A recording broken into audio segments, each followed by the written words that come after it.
வணக்கம், நான் உங்கள் சங்கவி. வீடியோக்குள்ளே போகிறதுக்கு முன்னாடி என்னோட சேனலுக்கு யாராச்சும் புதுசாக வந்திருக்கிறீங்களா சப்ஸ்கிரைப் பண்ணுங்க. இப்போ இன்றைக்கான தகவல் என்னன்றதை பார்க்கலாம். யாழ்ப்பாணத்தில் ஒரு பிரம்மாண்டமான நிகழ்வு ஒன்று நடந்திருக்கிறது. குறிப்பாக சொல்லணும் அப்படின்னு சொல்லிச்சுனால் யாழ்ப்பாணம் புங்குடுதீவில் தான் இந்த ஒரு சிறப்பான ஒரு நிகழ்வு நடந்து இருக்கிறது. அப்படி என்ன சிறப்பு அப்படின்னு கேட்டிங்கன்னா, புங்குடுதீவு கண்ணகி அம்மன் ஆலயத்தினுடைய கும்பாபிஷேக நிகழ்வு இன்றைய தினம் ஆரம்பித்து வைக்கப்பட்டிருக்கின்றது. இதனுடைய சிறப்பு என்ன அப்படின்னு பார்த்தீங்கன்னா, கிட்டத்தட்ட 5 ராஜகோபுரங்களுடனும் 500 தூண்கள் உள்ளடக்கியதாக இந்த ஒரு கோவிலை நிர்மாணித்திருக்கிறார்கள். மிக பிரம்மாண்டமான முறையில் இதை இதனுடைய கட்டுமான பணிகள் நிறைவேறிய நிலையில இந்த ஒரு கும்பாபிஷேக நிகழ்வு இன்றைய தினம் ஆரம்பித்து வைக்கப்பட்டிருக்கிறது. அதுலேயும் குறிப்பாக இந்த நிகழ்வை இன்னும் சிறப்பிக்கிற முகமாக ஹெலிகாப்டர்ல எல்லாம் கொண்டு பூக்கள் தூவி அந்த நிகழ்வை இன்னும் பிரம்மாண்டமாக நிகழ்த்தி இருக்கிறார்கள். சரி, இவ்வளவுத்துக்கு மக்கள் மத்தியில் பிரபலியமாக பேசப்படுவதற்கும் அல்லது இவ்வளவு சிரத்தை எடுத்து இந்த ஒரு நிகழ்வை பிரம்மாண்டமாக செய்வதற்கும் காரணம் என்ன? இது ஏன் இவ்வளவு ஒரு முக்கியத்துவம் வாய்ந்த ஒரு நிகழ்வாக பார்க்கப்படுகின்றது என்ற கேள்விகளுக்கெல்லாம் உங்களுக்கு விடை தெரியணும் என்றால் இந்த கோவிலை பற்றிய வரலாறை பற்றி நீங்கள் தெரிஞ்சிருக்க வேண்டும். ஆகவே இப்பொழுது அந்த கோவிலை பற்றிய வரலாறு என்னன்றதை பார்க்கலாம். கண்ணகி மதுரையை எரித்த பின் தென்னிந்தியாவில் இருந்து காவல் தெய்வமான பத்திரகாளி அம்பாள் துணையோடு பேழையில் புங்குடுதீவின் தென்கடலில் கோரியாவடி பகுதியில் கரையொதுங்கியதாக கூறப்படுகின்றது. இவ்வாறு கரையொதுங்கிய பேழையை பசுமாடுகள் கடலுக்குள் சென்று சுற்றி வர பாதுகாத்து நிற்க தான் வளர்த்த பட்டி மாடுகளை தேடிச் சென்றவர் தனது பசுக்கள் ஒரு பேழையை சுற்றி நிற்பதை கண்டு அதற்குள் பொன்னோ பொருளோ இருக்கும் என்றும் தனக்கு புதையல் கிடைத்ததாக எண்ணி கடற்கரையோரம் வீட்டுக்கு தலையில் பேழையை சுமந்தபடி தற்போதைய கண்ணகைபுரம் வரை எடுத்து சென்றுள்ளார். அவர் செல்லும் வழியில் பேழையின் பாரம் அதிகமாகியதாகவும் அதனால் பேழையை 2 இடங்களில் இறக்கி வைக்கிறார். இறக்கி வைத்த இவ்விரு இடங்களிலும் 2 ஆலயங்கள் அமைய பெற்றுள்ளன. மீண்டும் தன் பயணத்தை தொடர்கிறார்.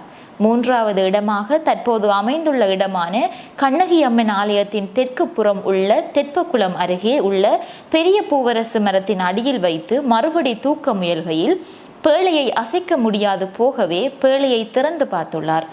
அதற்குள் ஒற்றைத்தனத்தோடு உள்ள கண்ணகி அம்மனும் பத்திரகாளி அம்மன் சிலைகளும் இருக்க கண்டு கைகூப்பி வணங்கியுள்ளார்.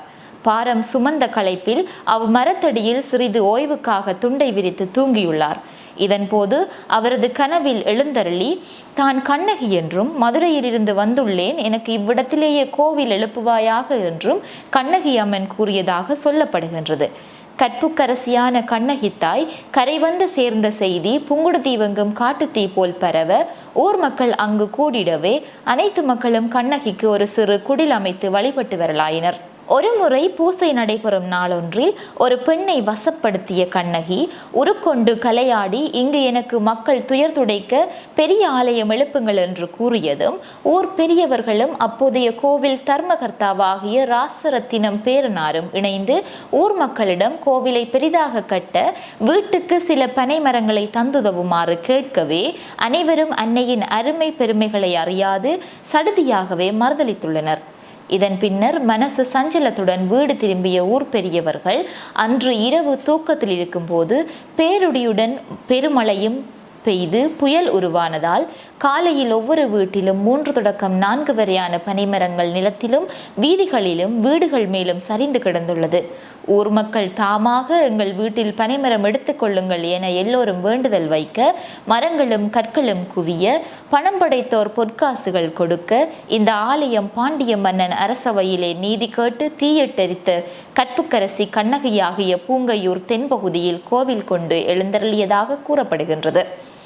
மதுரையை எரித்த கனலோடு அவள் இருப்பதால் தென் திசையில் இந்து மகா சமுத்திரத்தில் தன் பார்வையை செலுத்தி அமைதி கொண்டபடி இருப்பதே சிறப்பென கருதி இலங்காபுரி மண்ணையும் லெமூரியா கண்டத்தில் கடற்கோள் கொண்ட முதற் சங்கம் இடைச்சங்கம் காலத்து மதுரையையும் பார்த்த வண்ணம் அருளாட்சி புரிகிறாள்.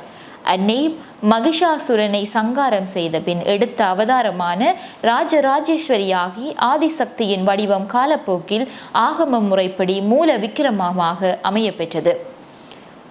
பின்னொரு நாளில் கட்டுத்தேரில் பவனி வந்த அன்னைக்கு சித்திரத்தேர் கட்டிய போது தேர் வெள்ளோட்டம் செய்வதற்கு முதல் நாள் எந்த இடத்தில் பேழையாக வந்தடைந்தாலோ அதே இடத்தில் தேர் வடக்கயிறு வட்டமாக சுற்றியபடி வந்தடைந்தது.